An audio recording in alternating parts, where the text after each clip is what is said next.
as you've seen, guys, we are dumping down big time, and I know a lot of people are in fear because I've seen selling, I've seen panic selling, I've seen fear. I've been on Twitter, everybody's screaming around, is Capo right? Will he be the champion of everybody? Is Crypto Savvy right? Is Garrett Soloway right? Are all these guys calling for 14k, 10k and stuff like that, are they gonna be right? Time will tell, guys, time will tell. But we're gonna, I'm gonna show you what I think about the charts, quick and dirty way. We're gonna look at, some indications of everything is fine, and what needs to happen for that to not be fine. And until then, it's like, it's dip just like every other dip. And this dip up here right now, it's kind of, almost expected, but kind of not. But there is nothing wrong with the charts, guys. There is nothing wrong. There is nothing wrong. So we're gonna start with the weekly time frame over here, and the first thing you're gonna notice is that we are getting rejected by the.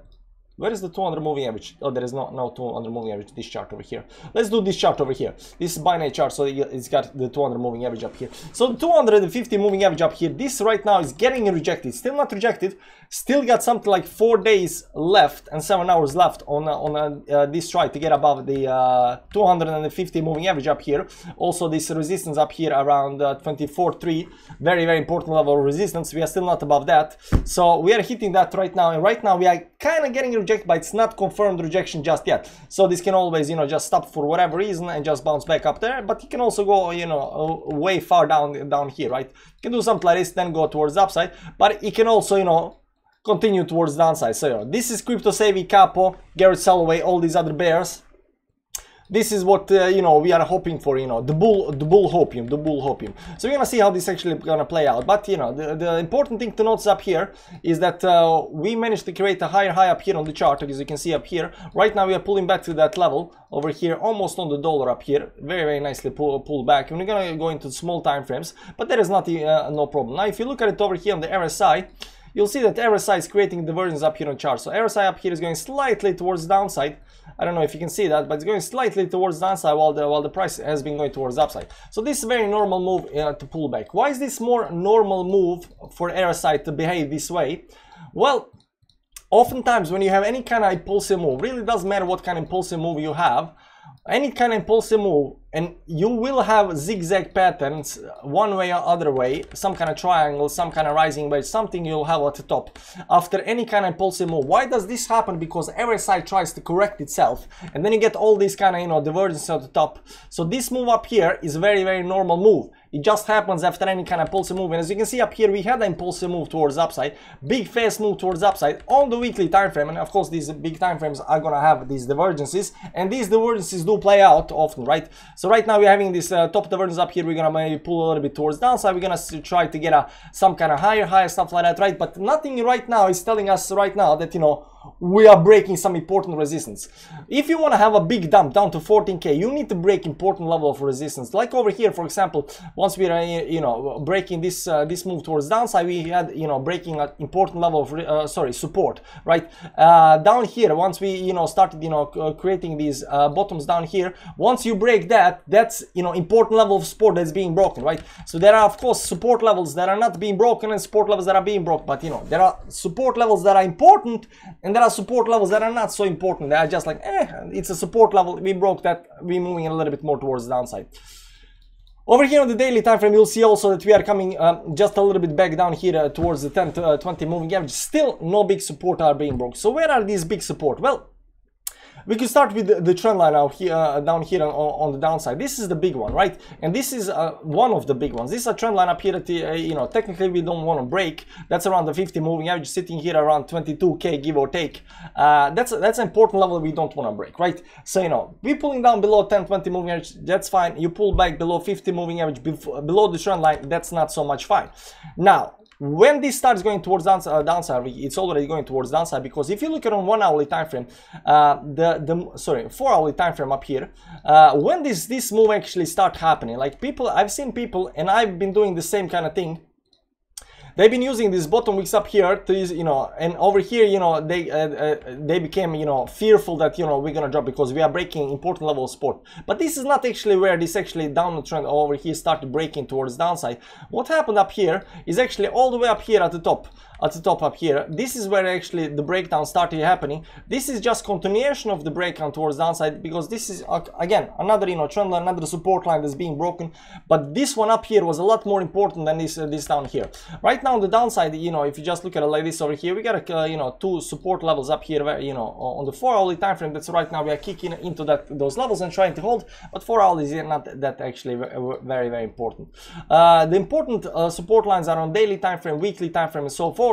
And down here, this one over here, very important level to not break and go below. You can also put that as a horizontal, some kind of horizontal level, and so forth. And right now that this is going towards downside, these levels down here are also very important levels down here, because you can see we have been, you know, creating this support up here. So we're gonna go all the way down here, all the way into these lines. You know, there are definitely a lot more than, you know, these 2 support lines up here, and there are of course a lot more, you know, trend lines, but we won't be drawing all of them. The important thing to notice up here, you know, we're gonna talk about, you know, important support and support lines and resistance lines at one other point in Telegram chat or, you know, some other live stream. But right now the important thing to notice is that we are not below. But right now it's important to notice that we are not below the very important support levels right now. We are dumping down, yes, but we are not down below very important support levels. Look here on the week. Sorry, let's use this chart over here and go to the daily time frame up here. Daily time frame. Oh, wait. Sorry about that. It was the 4-hourly time frame up here. What you're gonna see here on these big red candles up here, we had a lot of volume coming in. So this big dump up here, when we crossed you know, this support level up here, and, you know, we bounced back, we had a big you know volume towards downside. We had a big volume up here, so we got a big volume, we get a big volume on this candle up here. We also got some kind of big volume up here. There has been other kind of, you know, volumes up here that are green volumes, you know, in the move towards upside. But important to notice is these big red volumes. Now these big red volumes often indicate some kind of panic selling, because you're not getting big volume without panic selling or fear. So you know, you do get some kind of these candles towards the downside, and they do indicate that we are in a move towards downside. But again, we are not, you know, broken very important you know, support levels just yet. Now the last thing I want to show you, and I want you to notice, is the RSI divergence that we are going to have on the chart. And it's going to be bullish RSI divergence if this happens. So we are still trying to keep some kind of hopium. We are not below the, you know, important support levels. We are dumping down. Yes, it might be the first move of a lot of other moves that needs to happen to get down to 14K and 10K, and that can definitely happen. I'm not saying that cannot happen, but before we actually get to those you know, to 14K, some important levels needs to be broken, and right now, you know, it's too early to you know, to talk about that. But look here, guys. This is the daily time frame up here on the RSI, and what you're gonna see here, that there is no divergence up here at the top. Over here, right? But you know, there is no divergence up here, there is no divergence up here. You know, these kind of play nicely. There has been double divergence up here at the top on the daily time frame, so we are pulling a little bit back towards downside. This is also an impulsive move, just like we said. Impulsive move creates divergences. Divergences correct itself. It moves down, you know, does the zigzag stuff, and then it continues either towards upside or downside, right?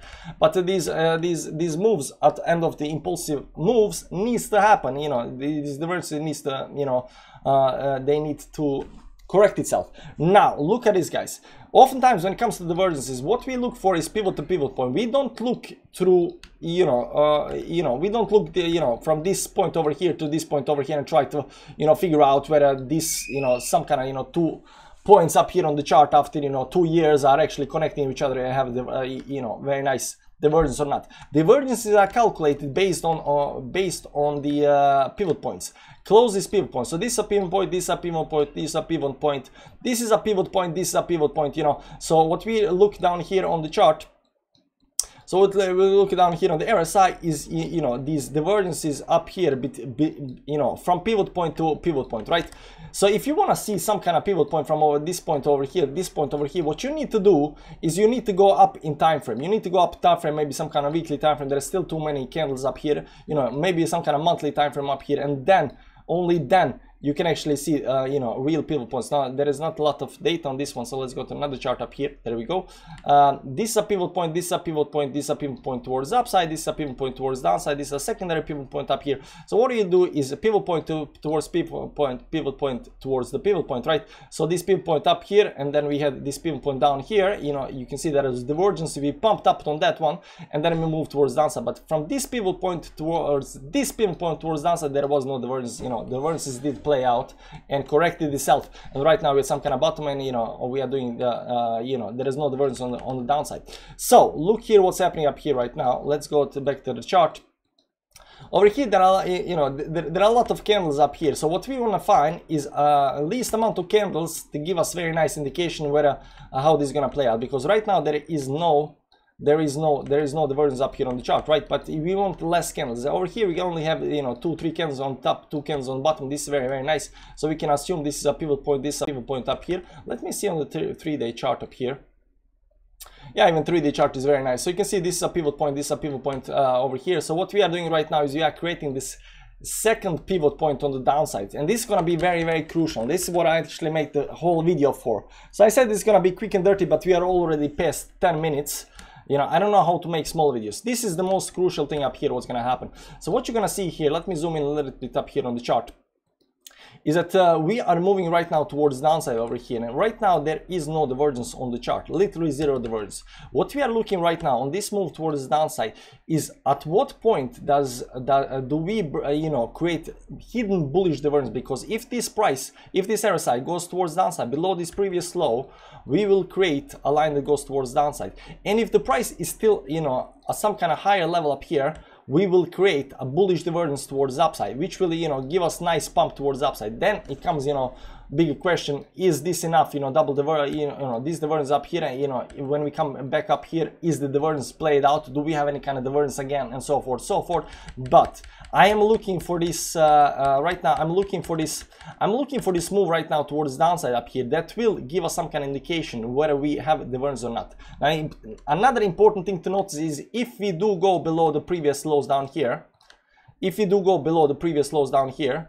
towards downside, and we have RSI move towards downside, there is no divergence, and it might be just a legit move towards downside. But then you are below this very important critical support level, then you are below this trend line over here, then you're below a lot of stuff, right? So if you go down over here, you break these support levels, you will not create any kind of divergence down here on the chart, and then it can actually be very, very bad. Then you can panic, then you can fear, you know, be in fear, then you can say Crypto Sabi was right, you know, Kato, what's his name?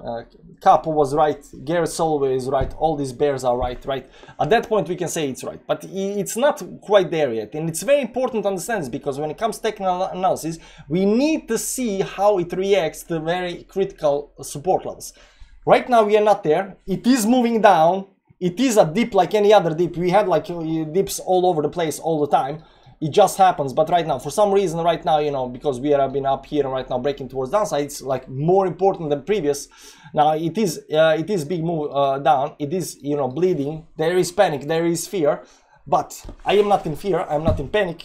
I'm not either, you know, I'm not, you know, 100% bullish or euphoric right now, because I am getting some kind of, you know, indications that, you know, this might actually pull down. But before it actually does that, we good, guys, we good. So come back tomorrow on Bitcoin Daily, and we're gonna check out whether this is actually still good or not, you know. And there's that.